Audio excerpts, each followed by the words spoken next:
All right, hi everyone. Welcome to the ContraTurtle Show. It's a channel about young Singaporeans building towards retirement through saving and investing. And in today's episode, I'm actually appearing as a pig instead of a turtle because Google Meet doesn't support many animals. So today I'm Contra Piggy. Anyway, I got a very special guest on the show who actually happens to be a friend of mine.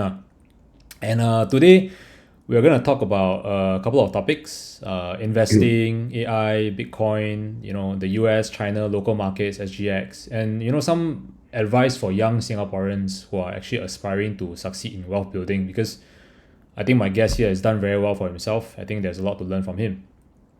So we won't be doing anything too political because this channel we try to keep it apolitical.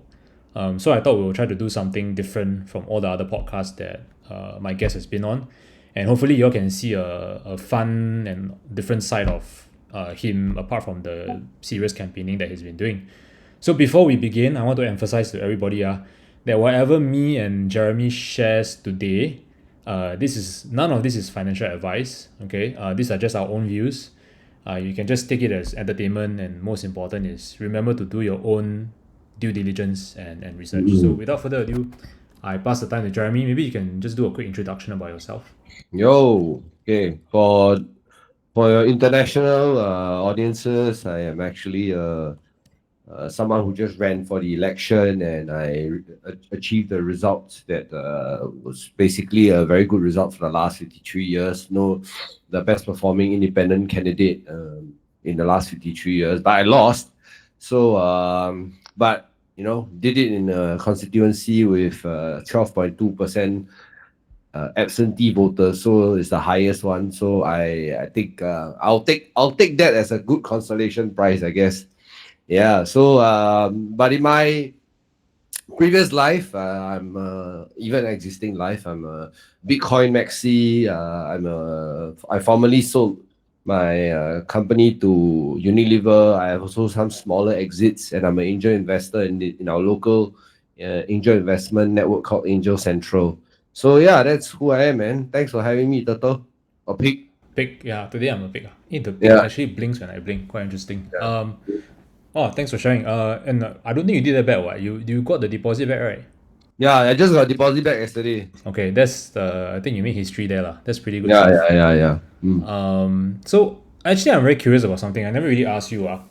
Mm. So me and Jeremy have had some history going back. We have some work stuff that overlap, lah. I also don't want to say too much because otherwise it's a bit too Yeah. much of my identity. But you graduated com science, right? I graduated business computing. Okay. So but I took A levels A levels in computing, and I've been writing like code since I was like 9 maybe. Yeah.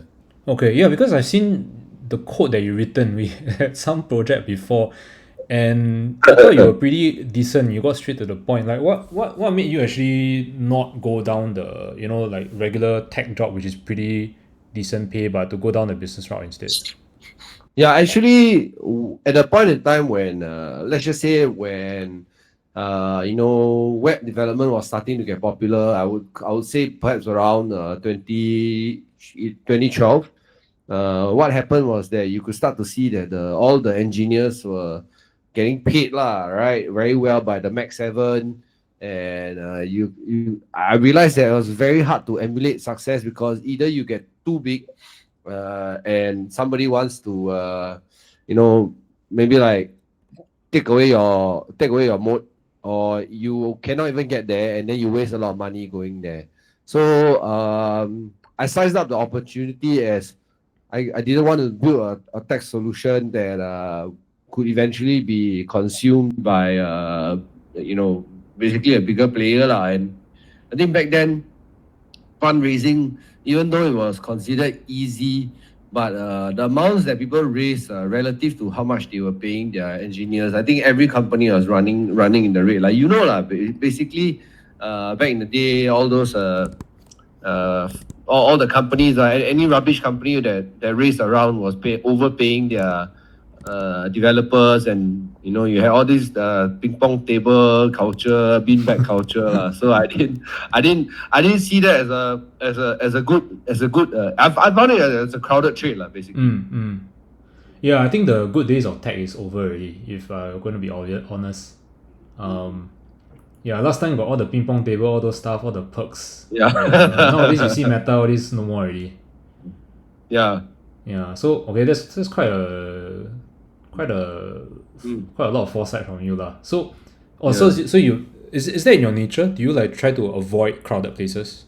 Yeah, I actually try to avoid this crowded tech trades in terms of buying the like putting too much money into software engineering back then was thought to be a good move, but turns out it's bad. And even I got burned by it because I think back then, back in the days where I was operating e-commerce, I actually started with using Magento, and Magento had a paid plan that they discontinued eventually.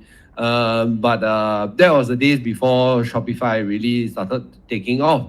And when Shopify started taking off here in Singapore, what happened is that I found that the App Store was not very good, and I tried to build a lot of applications and APIs to connect and improve my workflow, which took me. I think it cost me like 200 over 1,000 over a span of 2 years, and to build a headless front end for Shopify. And because of that, I thought that it was going to give me superiority in logistical operation speed, but it turns out that later on, headless is not as important as just making your workflows very good lah. I mean, today enterprise use headless e-commerce way in a more efficient manner than back then. But back then, trying to rebuild the entire stack on your own was a big mistake, and it really cost me. What's the biggest learning lesson for you from that?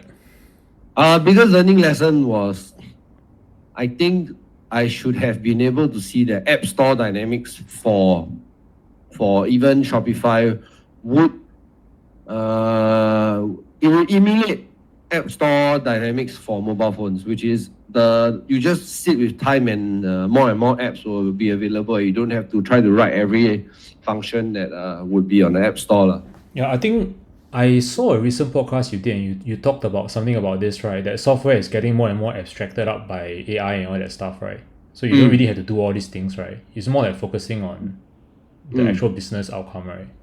Yeah. I think it's easier to focus on business outcomes. So what I see is that I was just at some demo days, or I was at pitch night yesterday. I was at NUSS and Entrepreneurship Society last week, where people are pitching, and they are all very aware of avoiding pure software plays, or the interest in among investors in pure software plays is nearly zero right now. So everybody has to either create a software that solves a very specific healthcare problem, for example, obtain some patent, obtain some license, or maybe you use software to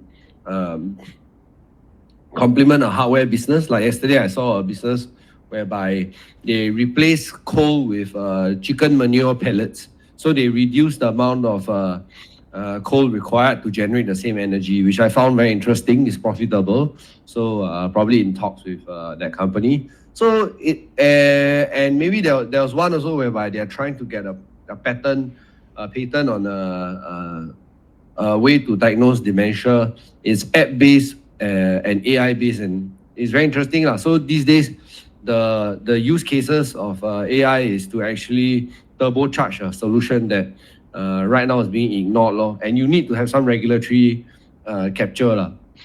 Is this VC thing investing new? I never heard from you before. Like, is this recent thing you started going like into? angel investing and angel investing, yeah.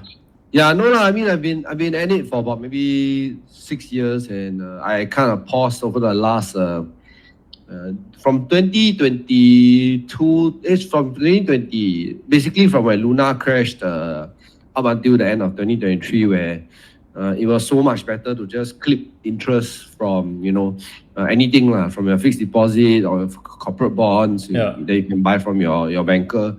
It was way more positive net EV to do those things than to actually just do 25K checks, because the valuations were getting compressed, the market was not moving, funding was tight, and a lot of businesses were struggling to find product market fit after 2022 September when ChatGPT first came out. I see. Yeah. Okay. So That's interesting. so I took a pause right from 2023 until this year when I started looking around again. Okay, we'll get to crypto later because I heard you mentioning Luna and all those stuff. That'll be interesting. For the listeners, for the viewers, later there will be a segment where I might even challenge Jeremy about Bitcoin because if the viewers know it by now, I'm quite camp equities, but we'll see lah. Later we'll talk about that. And actually now on this topic of VC investing, right? And if you don't mind me asking, because obviously you hot big after you sold Paula's Choice lah with Unilever and all that stuff. And like today, right? What's your current source of income? Like how do you get cash flow and all that stuff?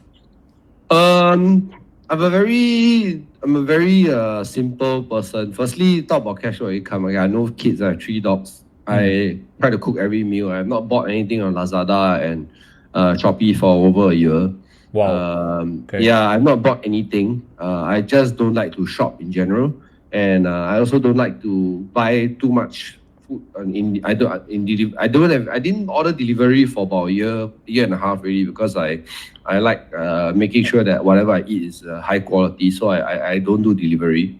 But income wise, basically I only care about 3 products lah. Okay.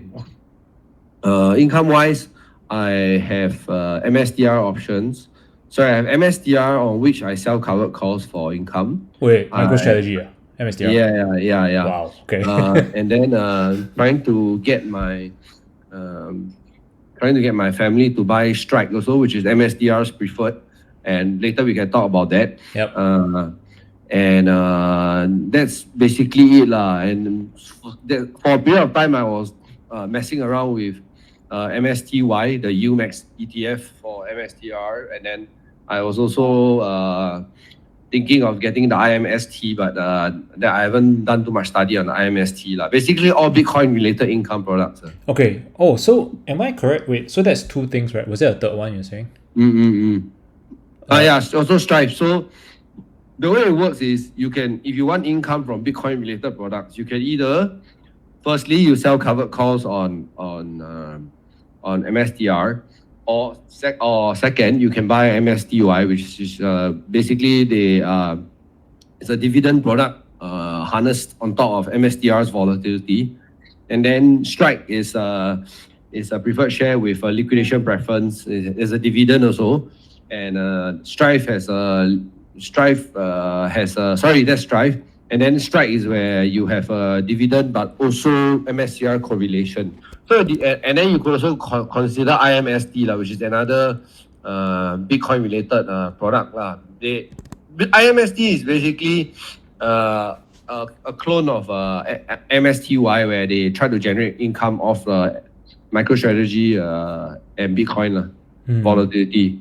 Yep. Wow, I didn't know that you are very into options and MSTR and stuff. Yeah, I'm very much into. I mean, because this is the thing, right? There's Bitcoin is volatile, but the way to make money off this volatility can be done in many different ways. So, my goal in this election cycle was to educate people of don't run away from the volatility, embrace it and make money off it. Right? There can be directionless trades that you can get money without having to worry about, is the market going to do this? Is Trump going to do that? Yada yada. So yeah, people should look at the products I just mentioned. Okay, so over here, I take a quick pause. I want to say 2 things. Firstly, I emphasize today not financial advice, everybody. So remember to do your own due diligence. But we're really, like this channel where I really try to share as transparently as possible different philosophies, even Jeremy's philosophy. And to be frank, his philosophy is very different from mine, the things that he said. Yeah. But I mean, it's really helpful for the audience to see all the different perspectives, and then you have to really make your own due diligence and judgment. Now, apart from this, I just want to point out one other thing, is that I'm very shocked that you said earlier on that even after you quite big now, after you sell, Unilever, Paula's Choice, your business, you are not doing any online shopping, Shopee and all that stuff. Oh yeah, I mean, at some point in time, I was Yeah. actually, I was actually doing revenge spending after the COVID lockdowns were over lah. So Yeah. I was like drinking a lot, and then I was buying a lot of restaurants, restaurant food and all that, because it was like, hey, I get to play again, all that, yeah, and I felt like a bit of a.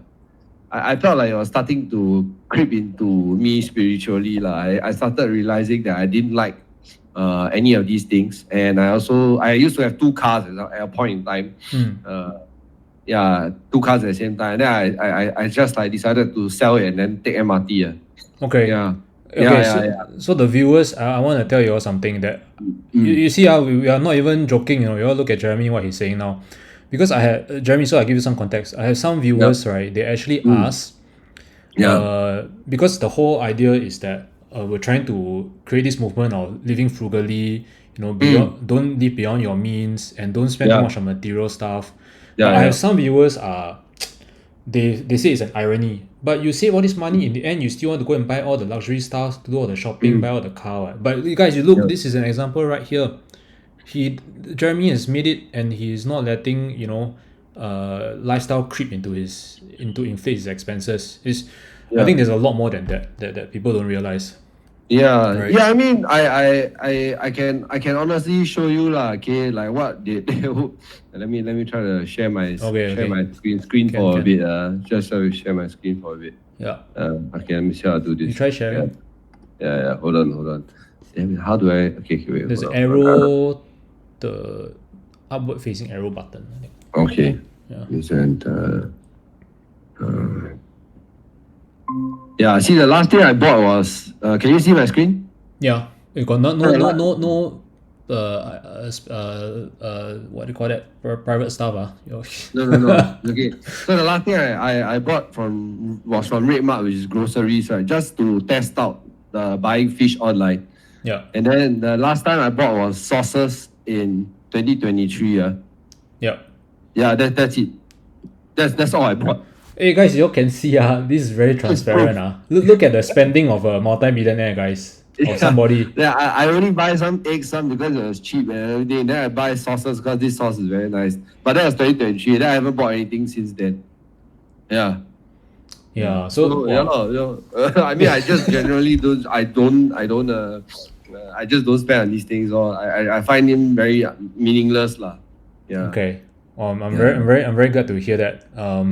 Because a lot of people, they are, it's just chasing spending luxury stuff, but they don't realize that it's like filling an empty void. You're not really getting what you really want to do in life.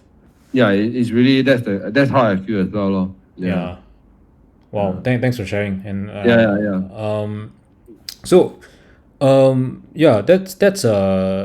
okay. So to sum up again, your source of income, we're coming back, is actually really using the capital that you've gained to make some kind of option play to generate income through selling covered calls and stuff like that, right?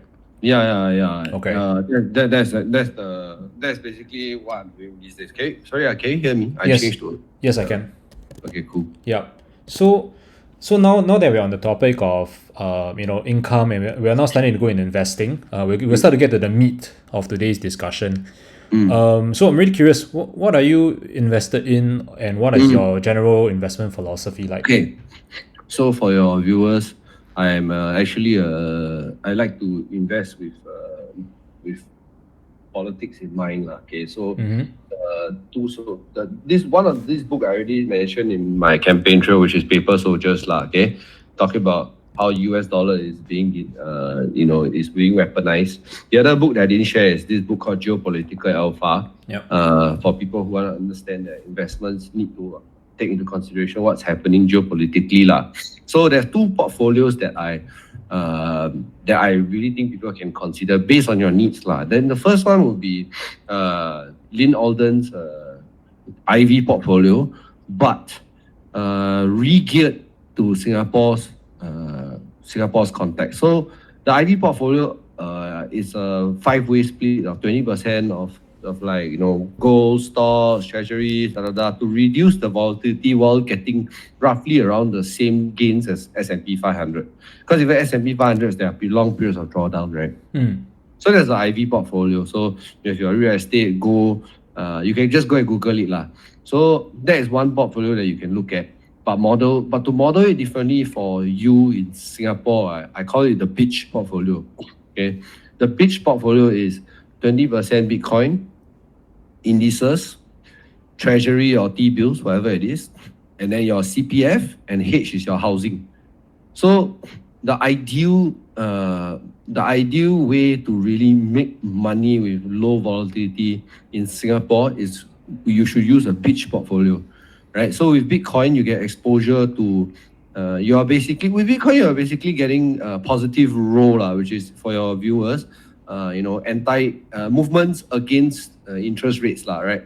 So that is something that you need to consider because Trump just decided he wants to like kill all the he basically killed all the plan to just stop printing. He's going for more printing. So it's very bad, right?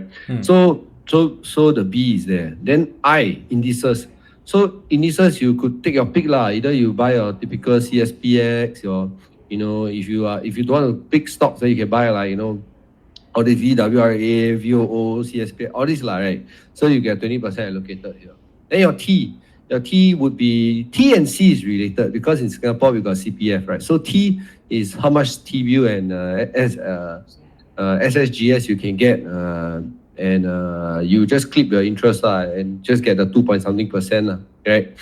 And then you have your C. C is the one that's interesting because your OA can compound at 4%. Your SA can compound at 4%, and your OA can compound at 2.5%.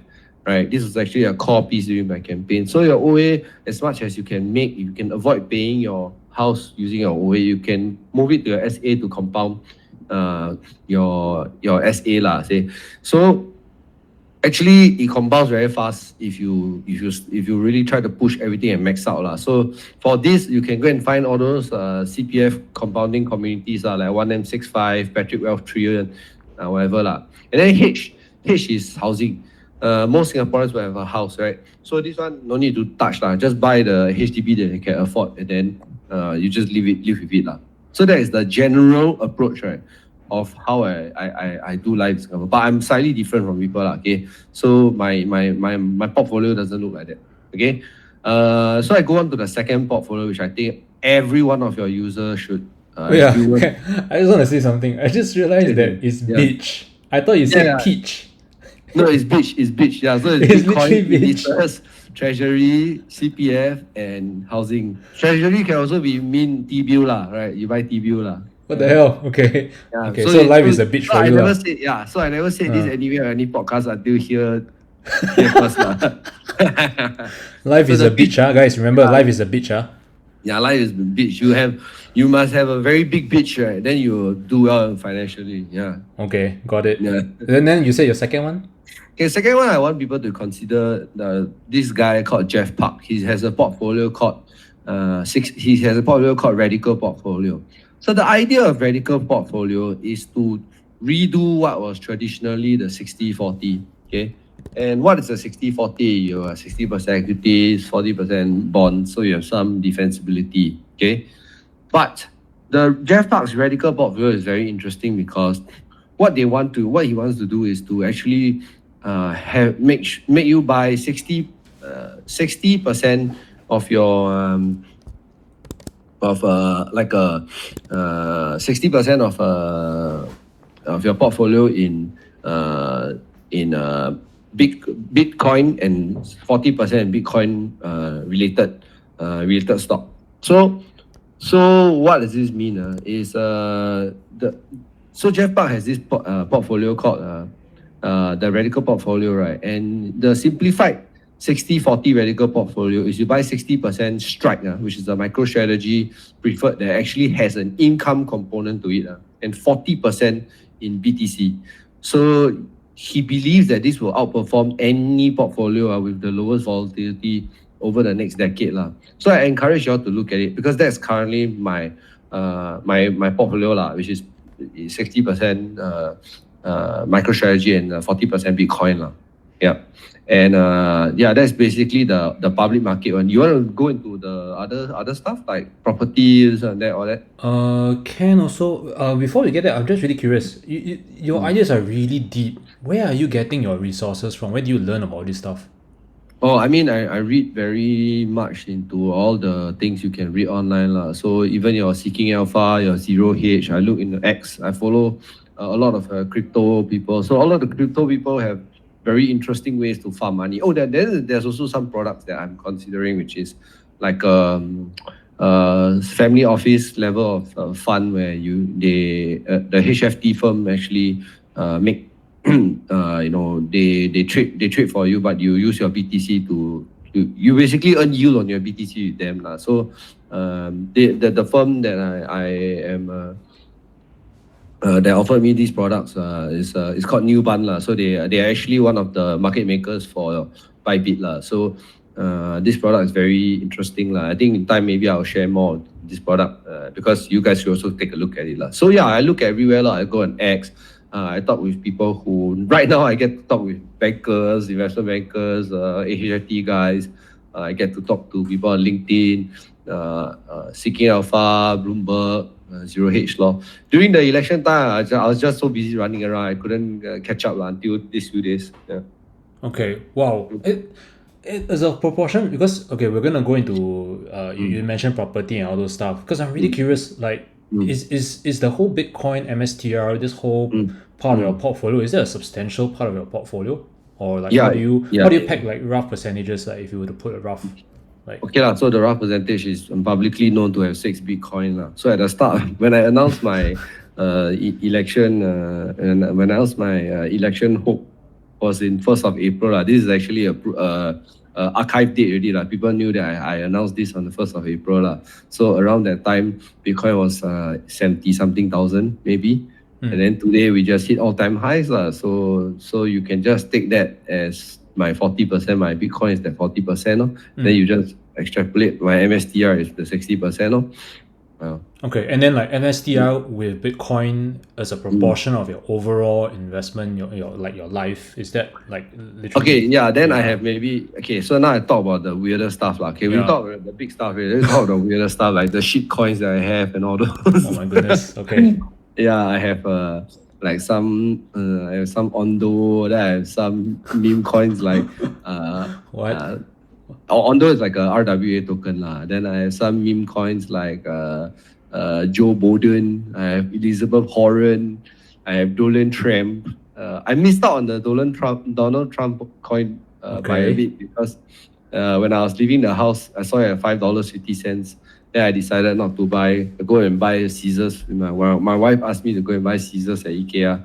Then after that, I go when I reach IKEA, I see the price like $80 already. Then I decide, I take the Caesars card myself better lah. Oh my goodness.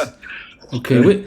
Do you see your investments, like what's the time horizon you have for like? Oh yeah, so now I need to talk about my angel investments also because I think that would be around 250K worth of angel investments. That I think my IRR right now is pretty horrible. Like it's probably 9%, and that is only all on paper because some died, some got up rounds that but it's like right now it's like maybe IRR is like maybe 9% over the last 5 years or so lah.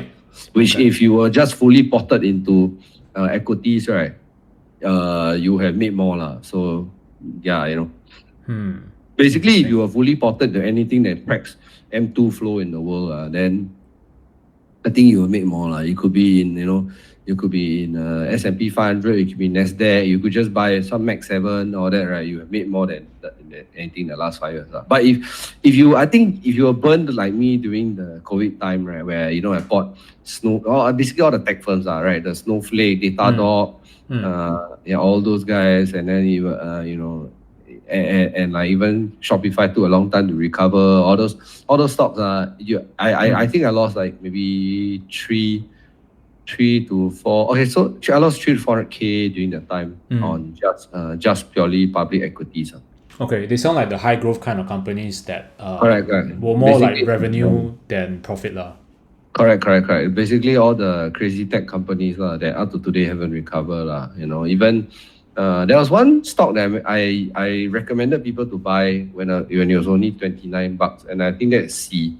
And then I never I and then during COVID I made a bit, but then after I got a bit too hand itchy, and I lost a bit. So, but if you held $29 from like maybe from 2020 until today, I think you have made a lot of money.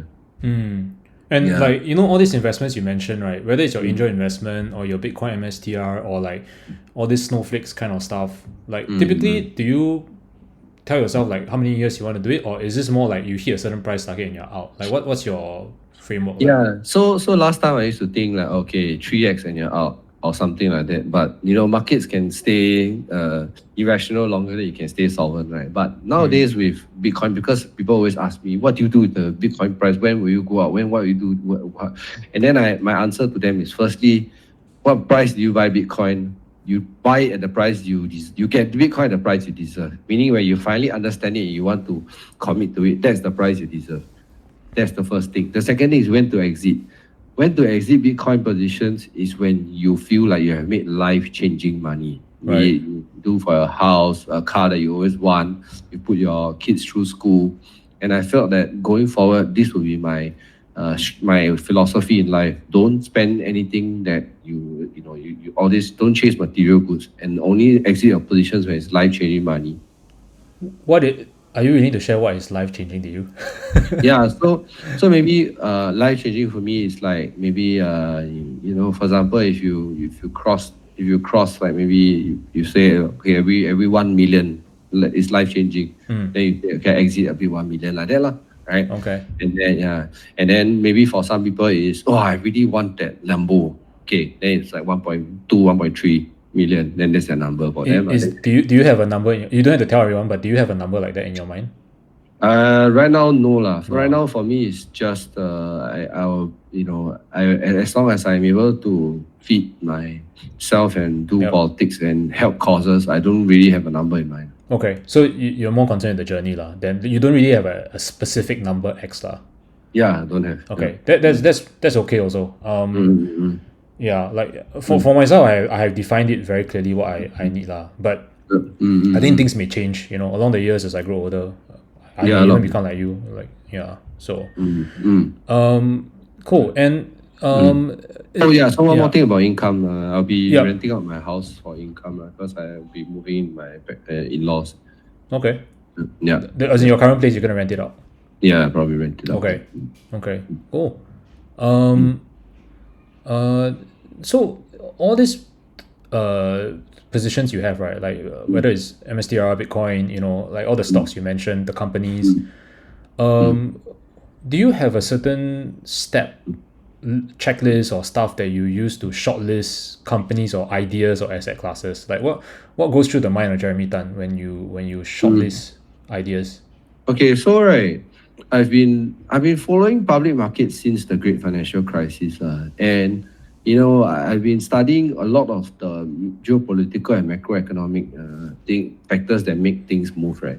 And after being exposed to Bitcoin, those 13 years ago, for your viewers that don't know, I bought Bitcoin around $300, right? Okay, so wow, okay, yeah, so for your viewers that don't know this, okay, so once I got exposed to that world of wondering where will the next alpha be, like which stock will outperform the market, right? I've come to the realization that if you want to outperform the market, right, you must take the volatility with you, right? And that's why I said, for people who don't want the volatility, please consider the B.I.T.C.H portfolio, the Ivy portfolio, or Jeff Park's radical portfolio. So I realized that a lot of it is just debasement growth, which is all the stocks will just roughly follow the broad money supply. And when you come to that realization that, buying all these equities and riding it through the highs and lows, through COVID, through GFC, through Eurozone, then you realize that everything is, everything is on the premise that America does what it's supposed to do, which is, make sure that the US dollar is still the reserve currency. And that's why I became a Bitcoin maxi, right? And becoming a Bitcoin maxi means I want to have as much Bitcoin as I can. But at the same time, how do I make money knowing that Bitcoin is very volatile? And that's why with the Bitcoin ETF, more and more products are coming up to support Bitcoin volatility income. So it's just like what I said, right? You could buy Strike, you could buy Strive, you could buy MSTY, you could buy IMST. So all of these things began to shape my view of the world. And that's why, like, when I announced my election, right, and I announced it so publicly about Bitcoin, I was totally scolded all that, but it's fine. I know that America will never stop printing money, and I want people to know that Bitcoin is the answer, and Bitcoin income is what people can look towards. Because in the world where your debasement, 80% of all dollars were ever printed last 5 years, any equity that you get, if you time it wrongly, you are not going to be able to make real returns. You won't have Sharpe ratio. Your Sharpe ratio will be terrible, right? About this, I have some friends, like investor friends, about this, because I know that you're very into Bitcoin, and there's the other side, which is Cam Equities. Or I have to admit that I belong to Cam Equities. And some say that with crypto, right, with Bitcoin, right, it's a bit like a piggy bank, and then people put money into this piggy bank, and then this piggy bank stores the money and does nothing with it. But everyone who puts money into the piggy bank expects more money out of the piggy bank. So it's like greater fool's theory. What do you say about that? I think if you talk about other crypto, right? Okay, let's just talk about the biggest two, Ethereum and Bitcoin, Okay, Ethereum, right? You have to build on it and you utilize it, and then you save on the gas, and you net you'll be up. Bitcoin, the bigger Bitcoin gets, right, the more secure it is, right? And it's not about earnings. Bitcoin is about protecting your earnings in non-inflation. Basically, the reverse of inflation is Bitcoin, right? So the idea of Bitcoin is you buy and hold it because you like to have something that people are starting to see the difficulty of gold being the gold. People are starting to see the difficulty of US dollar being the reserve currency anymore with the recent downgrade, and then gold is super performing, but Bitcoin is superior to gold. So having Bitcoin is very important. All right, and then you say piggy bank, right? Okay, piggy bank implies, right, you must keep putting in, right? Okay, but also don't forget, Bitcoin's volatility is something that's so interesting that almost no analogy can help you with it, because Bitcoin trades around 40 to 50 volt. So you can do all kinds of things. There are people who just live off covered call income. They amass a position of MSTR, right? Like something like 10,000 shares or something like that, and then they just sell covered calls, and every week, right, they are making $5,000 to $6,000 just like that. Easy money, right? And they don't. They sell maybe 30% out of the money, and then they just clip the covered call income. Right. So people always say, oh, because it's volatile. Yeah, it is, but you don't have to hide from it. You can make money from it. About MSTR, right? There is a discussion where they say there is this risk where Michael Saylor issued a whole bunch of convertible bonds, right? And then the mechanism is, but there is a risk to the mechanism. Some people are saying there's a risk to the mechanism where, because of the volatility, if the price goes down to a certain price limit, Saylor actually has to sell Bitcoin to raise cash, and wouldn't that create pressure to push Bitcoin down further? So the short answer is no, because there are many people that have already done the math, right, on his converts, the ladder, how levered he is. Bitcoin needs to go to roughly, I think, less than 10,000, right, for him to have to liquidate, or for him to be fully liquidated. At this point, right, a 2 trillion asset, right, doesn't become 200 million suddenly. Okay, let's put it this way, right? And anything that's ever crossed 2 trillion in existence, right, has continued to exist. It will be a very super black swan talking about alien invasion before Bitcoin goes back to like 16K like that lah. Okay, and this is not financial advice, but definitely go and check out. Use AI to check out what is how they price out all the credit they all the ATM plans, all the fundraising that Michael Saylor has done. Because these days, right, as Bitcoin gets higher, right, their credit worthiness is even better, and they are basically a company that their credit worthiness is stronger every time Bitcoin gets stronger. So they actually have a lot of planning here that they do. Yeah. Okay. But of course, if you want to consider maybe like another Bitcoin treasury company, you can look at Metaplanet lah. But you won't be able to buy it because every day they limit up, then they kena trading hot. Wait, isn't that why does it sound familiar? Is that the one Chicken Genius keeps talking about? Maybe. I think because every day they are in Japan market, right? They hit I think 12.5%. That is the market limit up. So you cannot buy. So every day people are trying to place orders pre-market, and then it gets filled, and then boom, it just keeps going up. 3350 is the ticker. Okay, I want to emphasize all these things are everyone. This one really not financial advice. And even for myself, to be very honest, I'm still very guarded against crypto. But I think it's just very different philosophy. No, you should not touch anything. Okay, I think the philosophy that you should consider that is aligned to yours, right, is that all the things that you buy that has price to earnings ratio, right, everything is based on guidance and expectation. But expectation has a component of interest rates.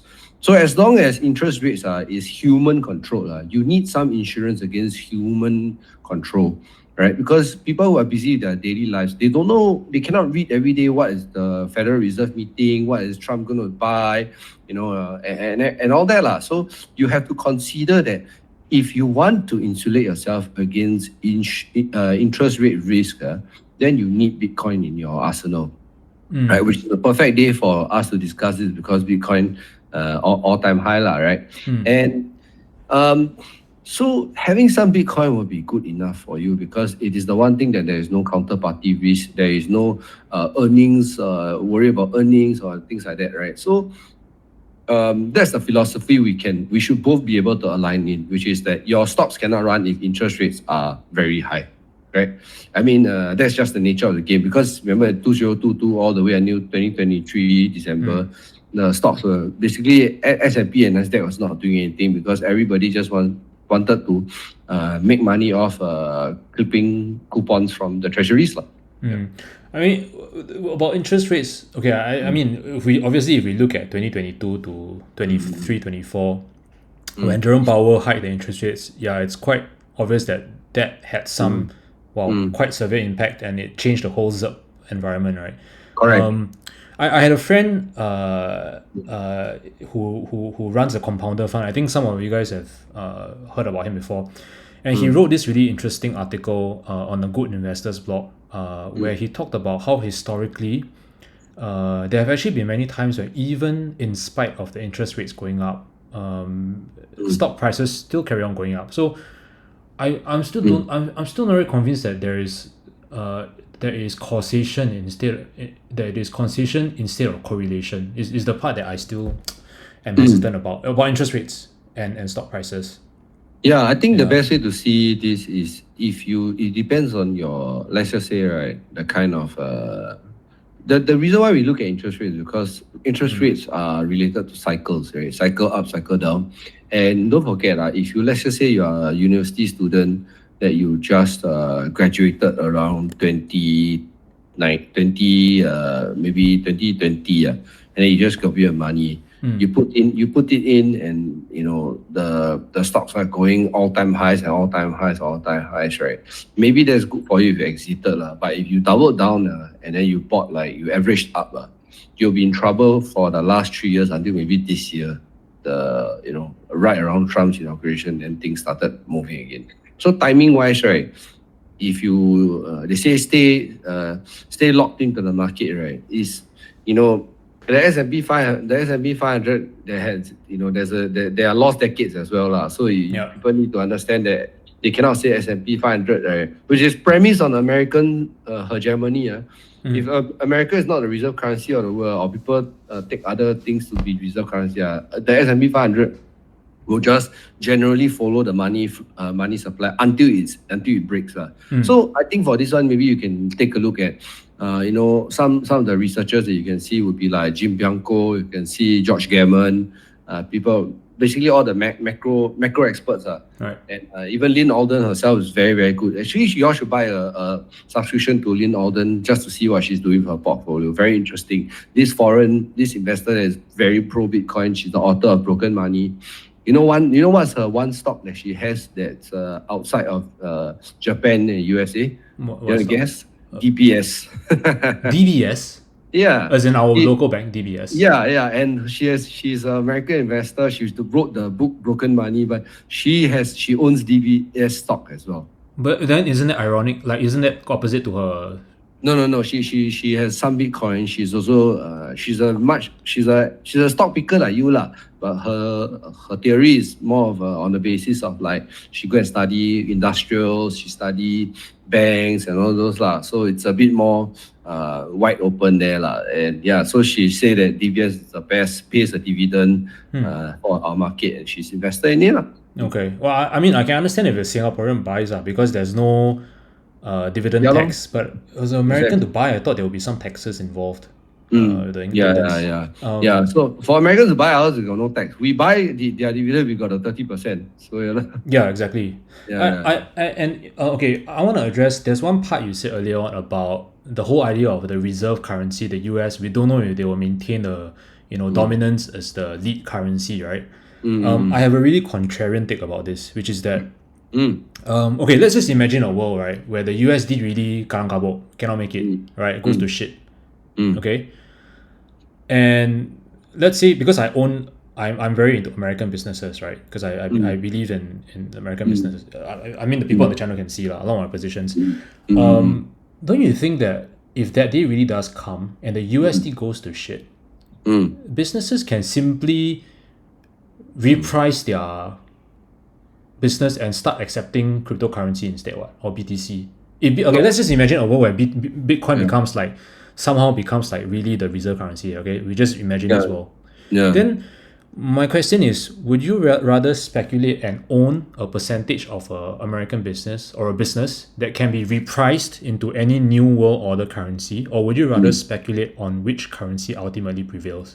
That's the way I look at this. Yeah, I definitely see your point, but you talk about the repricing, right? Which is you say you own a piece of. Sorry, I couldn't. I think reprice is the wrong word. Repricing is not the right word. Rather, if the businesses I own, maybe rebase. Rebase. Yeah, I think that's a better word. If the businesses I own a piece of, they are receiving currency that's in the form of whatever, Bitcoin or anything that's not USD, right? Doesn't that work out eventually also? Yeah.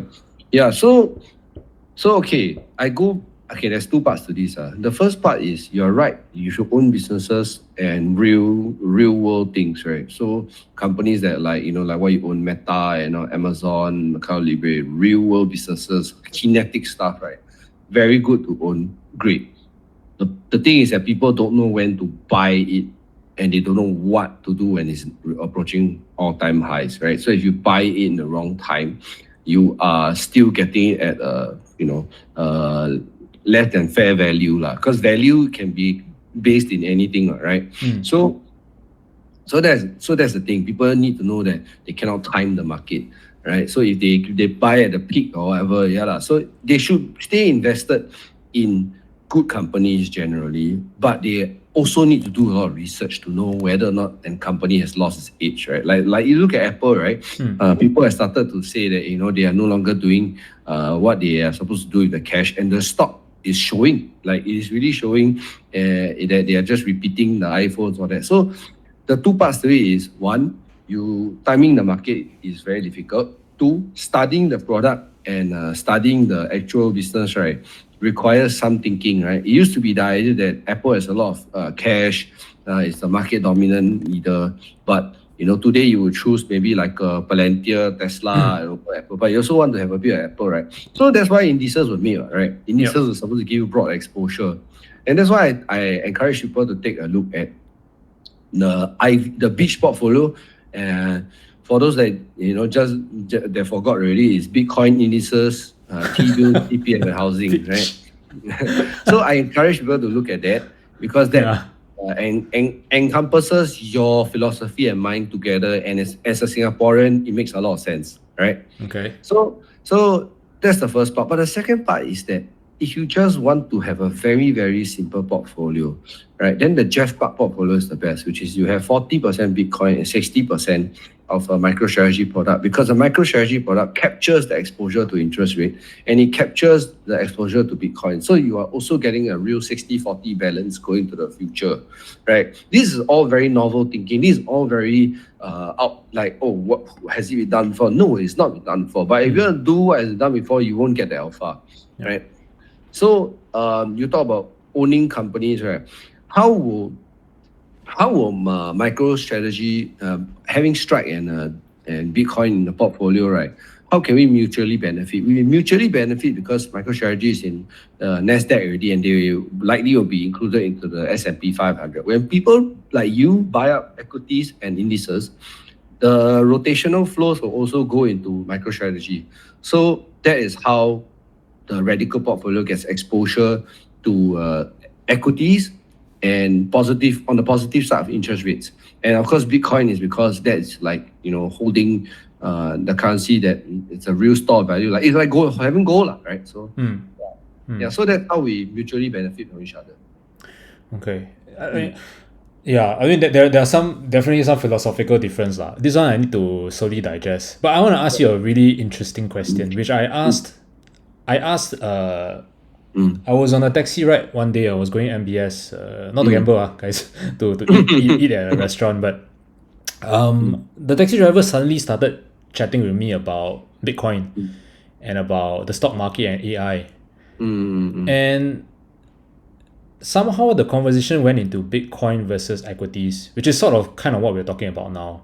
And at that point, I asked him a question, which I'm going to ask you now, which is, if you had a choice, right, to own, because we're talking about ownership now, right? If you could own 100% of all Bitcoin in the world, compared to if you were to own 100% of a company like maybe Coca-Cola, okay,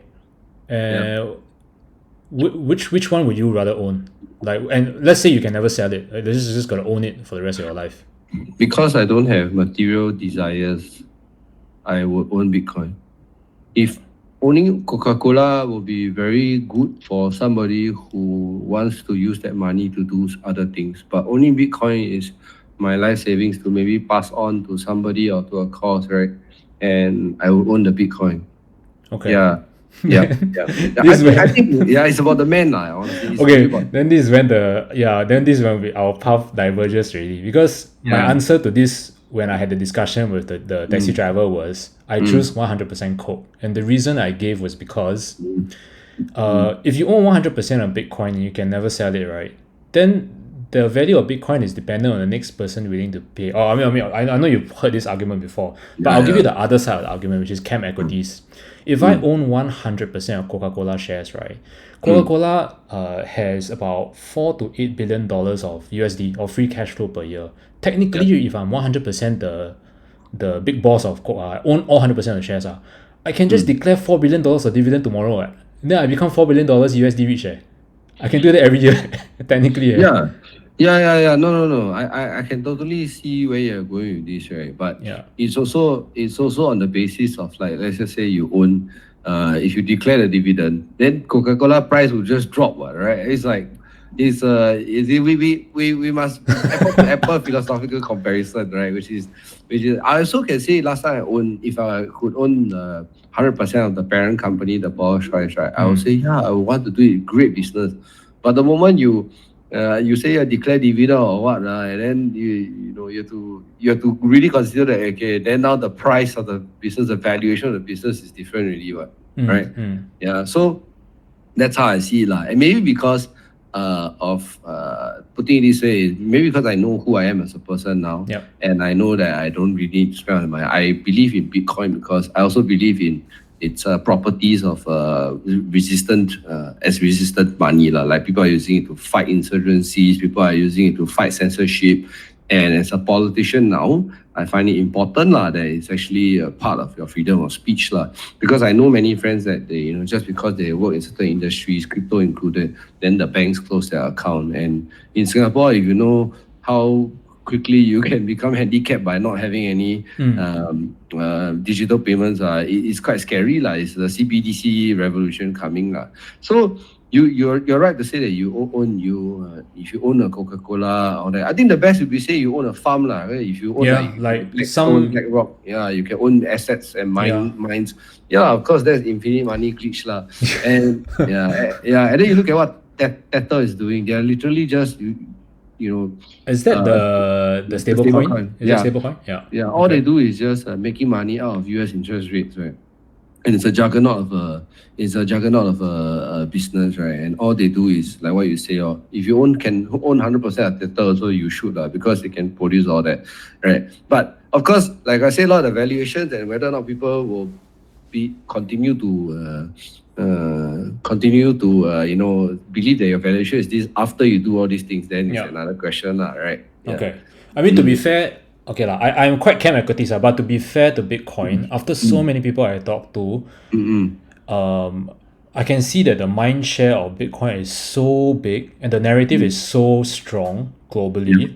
No matter where I travel to, that I feel like this story is it's very hard to defeat this story as a narrative. I saw your portfolio, right? And the only thing I recommend you add to it, right? Let me just share my screen just for transparency. Just let people know.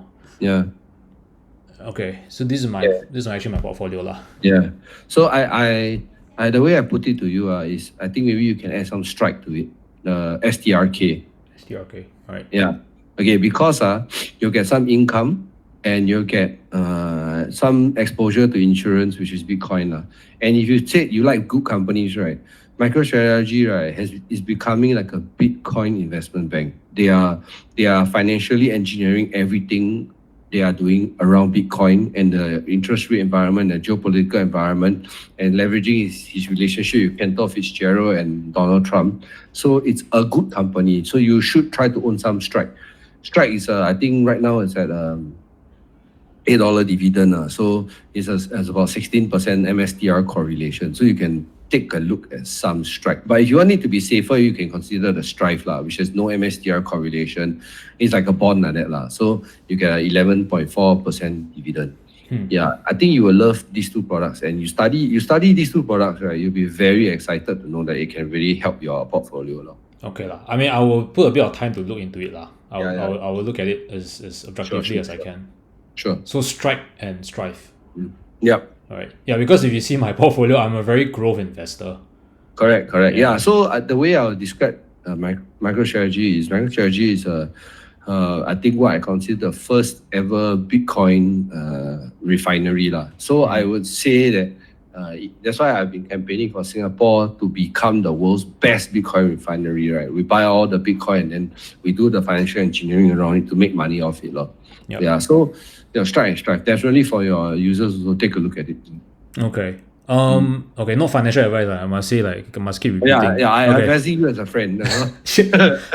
Okay, so I think the Bitcoin is we've gone really deep. If we just take a step back about there's a whole global investment cycle that's going on. Obviously, AI has been like this dominating story. What's your take on that? Do you think there's a bubble, or do you think it's great, or what's overall your take on the investment climate? Let's put it simply that AI will eventually become as ubiquitous as TCP/IP. You're just going to have an AI that teaches an AI that teaches another AI to become an AI, and the way I think we don't know who has this quote right. But we don't ever bet against humanity because in just a couple of thousand years since the revolution, since even the industrial revolution, we have managed to teach sand how to think. So, and that's AI, right? So we should never doubt humanity because AI in the future will just be kinetic energy with it will just be kinetic. It will be kinetic objects with a way to have a bigger and bigger neural network So there's no alpha to be had if you are in the public space. I think in the private space, maybe there's still some alpha to be had because you can invest in rounds like OpenAI as this round or whatever, big boys lah. So maybe publicly there's no alpha to be had. Are you invested in any AI companies or like? No. Right. I maybe in my private equity stuff, yes, I am. But their mode is regulatory capture lah. They have a software and a model that identifies people who might be in trouble in the construction site, and then they have to, in order for their product to be very well adopted, they develop the regulatory framework with the local authorities to say these are the standards that if you have an AI tool, then you want to use the AI tool in your construction workplace, they must adhere to these standards, and they are the ones that build the standards and the framework with the authorities, and they are getting grants for their product. So it's quite interesting, lah. Yeah. Wait, is this PE investing you just described? Is that the same as the angel investing, or is that different? Yeah. It's the same one. It's AI analytics. Right. Do you think there's a bubble in AI now in the world?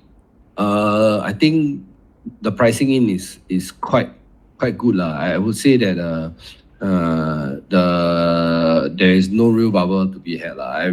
I think the market knows that any software component that you have in your company, right, it must be valued appropriately already lah. I think people understand the business is back to business again. There's no like special AI component that you can include lah, right? Unless you're talking about Palantir, where the AI I was going to ask you about Palantir. What's your take on that? I mean, Palantir is, at its size now, is becoming a government utility lah. So if you buy a Palantir, you are buying government utility. They are like SpaceX like that lah. They are already a government utility lah. Yeah, it's let me just see. I haven't looked at this company for a while. Like the PE is kind of whack. But I mean, I say this now, the Palantirians are going to whack me lah. They say it's not about the PE and all that stuff. It's about the story. Okay, but which is fair. I do invest in 100+ PE companies like AXON. Yeah, because if you see what SpaceX and Palantir is, they are becoming your shadow Department of Defense lah. That's the reality lah. And so what you're buying is like you're buying a piece of the US government. That's how I see Palantir and SpaceX. Yeah. I mean, to be fair, it is growing very fast lah, Palantir. Yeah. And only because the US government spending cannot stop. So Palantir will keep growing. Yeah. Interesting. Because you must treat it like a US government utility now, right? It's not like, it's not like in the US people, even Apple to some degree is like, it's gotten so big that it's like, okay, you can treat it like a soft power stock, right? Because if whatever Apple does in the world, right, America has a dominance. Yeah. What do you think about Alex Karp as a CEO? Actually, I haven't read much of him lately. Have you watched his interviews or random snippets of him talking or stuff? Yeah, I have in the past. The one I'm more interested in is Palmer Luckey. Isn't that Andrew? And Brad Adcock. But both of them, these are all, you cannot get exposure to it. So yeah. Because they're private, right? They're not listed. Yeah. I'm very interested in Figure, and because I want to see what kind of fight they put up against Tesla's Optimus. Okay. Wait, Figure is from Enduro. And no, Figure is on its own. The Figure Robotics. Oh, Figure Robotics. Yeah, and Enduro is the real deal lah. And them and Palantir, they are essentially buying government utilities. Yeah. It's like, imagine you can buy a piece of MINDEF, right? You know what I mean? Defense is a very different ball game. No, because even more so in this time where they are trying to, do things that they know they've given up on trying to be fiscally prudent already, as of yesterday with the Moody's downgrade. So then defense is not really a defense, it's offense. These are offense companies. Don't say defense. Oh, you mean all this Enduro exactly. and all this? Right. Drones, all that. Yeah, it's an offense company already. It's no longer defense. Yeah, one of my positions, the AXON one, they are the creators of Taser lah. For the viewers who don't know, it's literally the gun that electrifies people, and they patented and created it to like 20+ years ago. So they've recently gotten into the drone market, And my thesis initially was the drone market was more for policing within the country. But what I found out recently was that AXON has started doing drone operations in Ukraine-Russia war. Yeah. Yeah, but then that one is a bit uncomfortable for me really, because outside my circle of competence. Because defense, like war related, I'm not very good at that. I don't really study that well. And also it's very competitive, all the enduro and all those people. Yeah, then there's also people who like, okay, so like for example, you think about like what you say about defense, right? There are also people in looking at biotech, right? Anybody that passed phase 3, the FDA, they're gambling on it, right? Like shit coins, right? Because the moment you pass certain pass phase 3, and then your drug can be commercialized, the amount of market capture you can get is a lot. But then you can biotech stocks, you can go to zero. Like it's like as if like the company never existed at all. Medical is too not for me also lah. You have looked into medical before, me? Like biomedical? Yeah, in the past I've made money off biopharma before, very very long ago. Is biopharma like Moderna and all those stuff, Pfizer and all that, or is it different? Yeah, like that, like that. But last time I looked at like pet therapeutics lah. Then I looked at like certain, because these are single drug companies, and so that was very very long ago when I first started my investment journey. The only company that I actually am quite serious about now is ISRG, Intuitive Surgical. Only because like I'm very kiasi and I'm very scared lose one, So even though I the viewers you see I only got 5 positions, I took damn long to shortlist, and my positions, each one the thesis I really think very long one. So like even for biomedical, I don't dare to play. I don't even want to use the word play. I don't dare to own businesses. It's very difficult. Because like pharma is really about, like you said, FDA stage clearance. Is sometimes a bit of a gamble, and you really need to be the industry insider, like a doctor. Yeah, you have to be insider. You cannot be you cannot be casual investor about it. Yeah, and depending on what people are, what kind of investor you are for viewers, I think then you can get alpha lah. But if you just work your day and then you tired, you want to invest money in a more passive one, then not for you at all. Biopharma, all this something not for you at all. Yeah, that one it might not for me, pal. Only Intuitive. This one I'm showing here. They sell robotic surgery stuff. So they sell Da Vinci robots, and my thesis is that over the long term, because humans have shaky hands in surgery, so robots will ultimately take a greater and greater market share of surgical procedures, especially the very fine laparoscopic kind of surgery. Sharing but then again, you also have to be very very good at knowing like the market size, all this kind of thing, and the regulatory. You are becoming like a hedge fund basically . Yeah, I mean, even I don't dare to, even after doing so much research into this, I still don't dare to commit. I'm literally talking to my doctor friends and asking them, and I'm also hearing other side lah. There are competitors from China that try to replicate the Da Vinci machine. So I'm not a doctor, you see. That's why I take so long to really filter one company. Yeah. I mean, if you are in general consumer tech, then stick with that lah. Yeah, and like basically the businesses I invest in so far are those within industries I work or I'm working in now lah. I want to ask you something. Just now you mentioned, so we're talking about humanoids, right? And I'm sure like Tesla, like what's your take on that? I'm sure you at least looked at that. Yeah, I think Tesla, I think Tesla's issues for like maybe a decade now has always been regulatory. It's always been regulatory. His issue is not its technology. And I think with CATL and all those, the electric vehicle market is seriously threatening them. But that's why their stock price right now is a mix of regulatory. As long as it's in Trump's good books, it can still be, it can still be going well, right? And maybe if JD Vance take up the post next, then he will still be all right. But if the Democrats make a return, goodbye lah. I think that's not forget it lah. Don't you think there's a political risk? What happens after Trump's term ends? Like, oh yeah. That's why. What needs to be watched is within the next 4 years, right? Can he get Tesla Optimus out there in the market, right? Very quickly. He has to do it because otherwise, right, they will stall him in all ways when he try to get his. When he tried to get his Optimus and Tesla, because you look at what China is doing with CATL and all the batteries, Tesla won't win the battery war. Yeah, I have to agree with that, because as long as it's about manufacturing things at low cost, China's going to win the long game, based on what I'm looking at. Yeah. They are really. I think they even with the latest thorium salt innovation, is they are gonna win the game on nuclear reactor. So. Okay. I mean, on that note, how do you see BYD compared to Tesla? Okay, I've said in both lah. I still think Tesla is a superior car. 'Cause I have a Tesla, right? So Yeah. so like I can tell you lah, the BYD just feels like meh, and I just don't like it lah. But I see Tesla's ability to handle full self driving. China's still quite far away from that. Okay. Yeah, I don't know. I with EVs, like, I'm sort of on the fence. I'm agnostic, I'll say. Like, I don't know whether to commit or not. I think if you have EV opinions, right, you must go and sit in XPeng, sit in you go to China, sit in any of the 滴滴快车, and get a feel of what the EVs feel like, right? Then you can make a decision. It's like, for example, you sit in a Cherry queue, you sit in a Cherry car or Proton car, even though cheap, people won't say it's better than Toyota lah. So you must go and really try lah. Okay. Actually, I have been going to China quite a fair bit for work lah.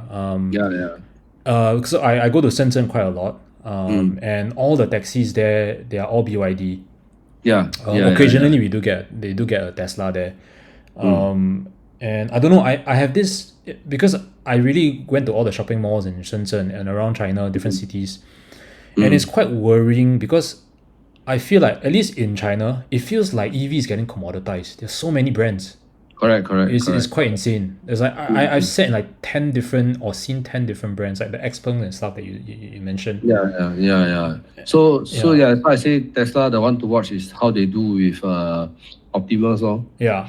Right. Because with Europe, you're gonna see that their more automobile industry is in danger from China, right? Yeah. So is the one to watch is basically all the hyper aging societies will make a very strong demand for humanoid robots because it's your home,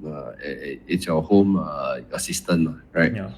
Yeah. So I'm very interested to see how Tesla performs. Okay. With Tesla, I am on the fence, and I'm actually a little bit in the not for me pile, because like right here, the graphics, you can see the revenues and margins going down over time.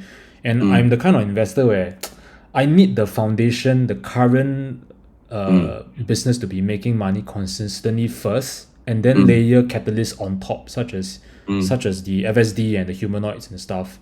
So for me, I'm very scared one lah. I need first the layer and then the story on top for extra optionality. But I mean, to be very fair to Elon Musk, I don't think anyone on the planet at the moment is as capable as him in terms of executing. Yeah, best entrepreneur. Even yeah. From defending against the regulatory risk also, I feel like he. Okay, so let's the screen has frozen. Let's do a wrap up lah. I just want to ask you, because it's been really nice talking to you, Jeremy, and I want to do a really quick wrap up so I don't take up too much of your time. But in terms of, if you were to wake up one day, right? We talk about retirement and stuff and working towards financial freedom. If you were to wake up one day, to wrap up, in the body of a young 9 to 6 regular Singaporean, working Singaporean in his 20s or 30s, right? You wake up and you start from scratch, what's your playbook to get to wealth from scratch? What are my play to get to wealth? Yeah. I would actually try to find a. I think there are some e-commerce brands. There are some e-commerce things that you can still do on the side. But if you had to work for income, I would definitely try to tutor some people with AI or along those lines, and then I use that income. I would do the radical portfolio. Okay, got it. Yeah. Cool, man. Yeah. So maybe if you are a super hustler, then what you will try to do is you do that in order to get money lah. Or you could just study very hard, join the government, and try to be a politician. That works as well. All right, man. Thanks so much, Jeremy. I appreciate the time that you gave today. Thanks so much, Turtle Pig. Turtle Pig. Okay. Yeah. Because you're the Turtle Pig today. All right. Thanks. Okay. Thanks, man. See ya. All right. All right.